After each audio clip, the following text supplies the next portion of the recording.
দুর্গাপূজা ঘিরে কালী মন্দিরে চিত্রাঙ্কন ও কুইজ প্রতিযোগিতা।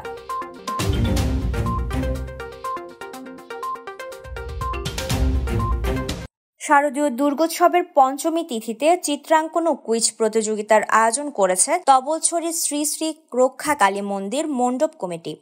মঙ্গলবার বিকেলে মন্দিরে চিত্রাঙ্কন ও কুইজ প্রতিযোগিতা এবং পুরস্কার বিতরণের আয়োজন করা হয়। এতে সাবেক ওয়ার্ড কাউন্সিলর পুলক দে, মন্দিরের প্রধান পুরোহিত রণধীর চক্রবর্তী, মন্দিরের সভাপতি আশিস চৌধুরী, গীতা সমন্বয় কমিটির সভাপতি উত্তম দত্ত, সাধারণ সম্পাদক সোহেল সাহা, মণ্ডপ কমিটির আহ্বায়ক রাজু পালিত, সদস্য সচিব সৈকত দাস অন্তু, সদস্য পিয়াল চৌধুরী, পিয়াল দে, প্রিয়া চৌধুরী, প্রিয়ম চৌধুরী ও কনক দাস সহ অন্যান্যরা উপস্থিত থেকে বিজয়ীদের হাতে পুরস্কার তুলে দেন।